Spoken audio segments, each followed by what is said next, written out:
Hi boys and girls, happy Monday. Today for writing workshop, I'm going to start with a story. And then after I read the story, I'm going to give you some directions on what I want you to write about today during your independent writing time. Okay. Have you ever thought about how hard it is sometimes when your teacher says, okay boys and girls, I want you to write me a story. And you're thinking, I don't know what to write about. I have no ideas.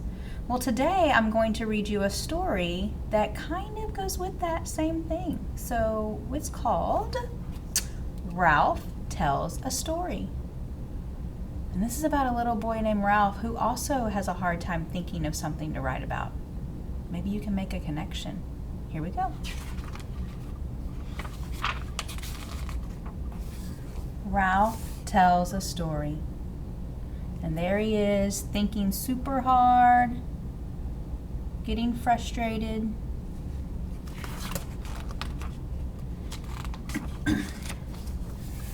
My teacher always said, stories are everywhere.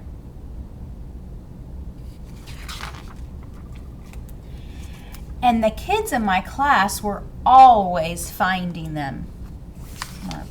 Get it closer so we can read these little speech bubbles. Then my mom ran so fast that she caught up with the ice cream truck. I ran down the hallway with my underwear on my head. After that, I decided to hide my Halloween candy in my bed. The dentist forgot to give me a toothbrush. Yay, stories, stories! But every day at writing time, I thought really hard. I stared at my paper. I stared at the ceiling. I could not write a story.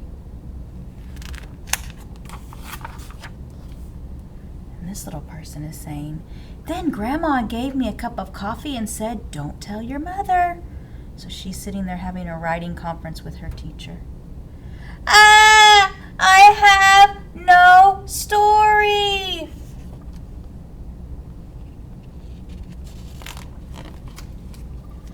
So I looked for other things to do. I went to the water fountain. I roamed the hallways. Can I go to the bathroom? Again. I tried everything. Can I go help the lunch ladies? What? Then one day after getting sent back to my desk, I begged Daisy for help. I can't write a story because nothing happens to me. Are you kidding? She said. I've written a ton of stories about you.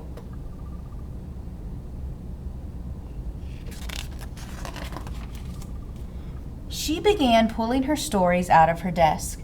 Look at this one, she said. Remember the time you let me brush your hair? And this one. Remember the time you knocked down all the crayons?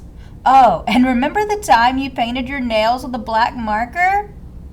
I thought, I'll never be a great writer like Daisy. Then Daisy stapled all her stories together. Click, click. Wow, she said. This book is already 13 pages. Click, click. Can I use the stapler? I asked. I was really good at stapling. But you have nothing to staple, said Daisy. You have to find a story first. Just look around.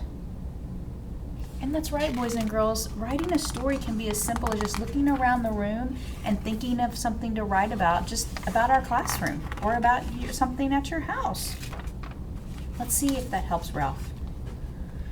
So I looked for stories out the window, in the aquarium, in my desk. Why do you have socks in your desk? And when my teacher wasn't looking, I looked for stories on the floor. That's my favorite part. Look, my next book. But still, no stories. Poor Ralph, he's still having a hard time. Lying under my desk reminded me of lying in the grass at a park. I closed my eyes and imagined I was at the park. Just like that time a little inchworm crawled on my knee. The sun was shining right into my eyes, Squinting, I picked up the wiggly inchworm and looked at it close up. And that's when my teacher found me. "What's your story about?" she asked. I opened my eyes. I saw an inchworm." "Wonderful," she said. "I can't wait to read what you wrote." But there was no inchworm story. He had the idea in his brain, so now he just needs to take that idea from his brain and put it on his paper. I sat down and tried to write about the inchworm, but right away I got stuck. "Do you know any inchworm stories?" I asked Daisy. She just rolled her eyes and kept on writing. And then my teacher said, "Writers, come to the rug, time to share." Oh, do you think Ralph got his story written in time? "Ralph, why don't you go first?" said the teacher. I pretended that I had lost my paper. It didn't work. "He's sitting on it!" I walked to the front of the rug. I took a long time. I held my paper against my chest so no one could see it. "I was at the park," I said. "An inchworm crawled on my knee." It was quiet. Everybody's so excited to hear Ralph's story. My heart went thump, thump, thump, thump.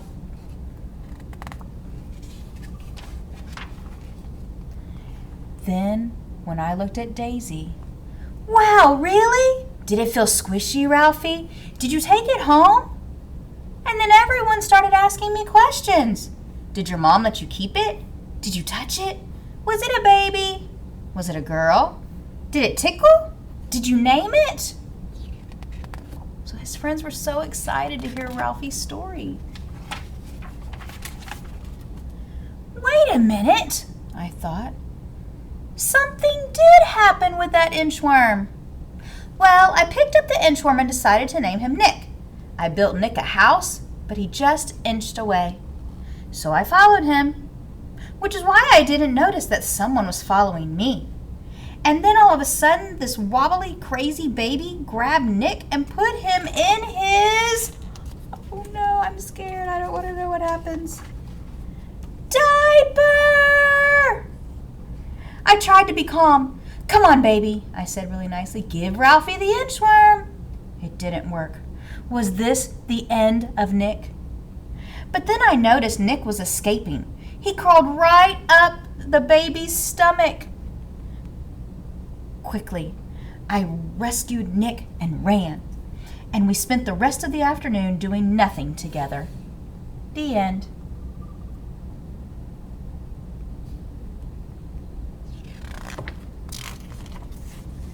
Everybody clapped and cheered. "Show the picture, Ralph," someone said. "Wonderful! Hooray! Yay, Ralph!" I wasn't embarrassed anymore, so I did.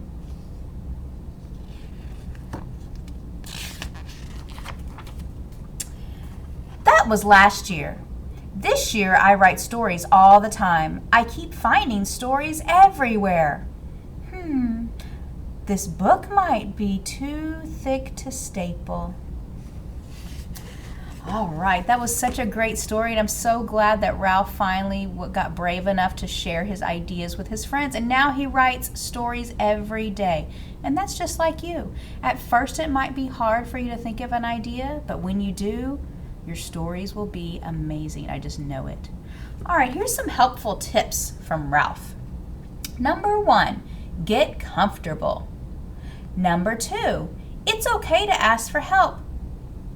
Number 3, you can always write about what you had for breakfast. Number 4, eat lots of chocolate.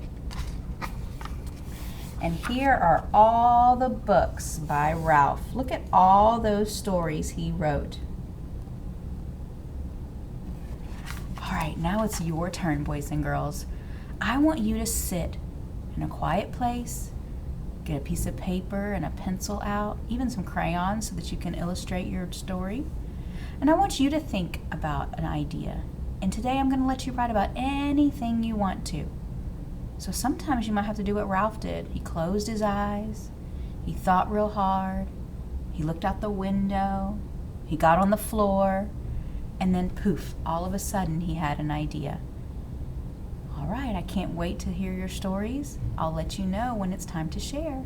Thank you so much and happy writing.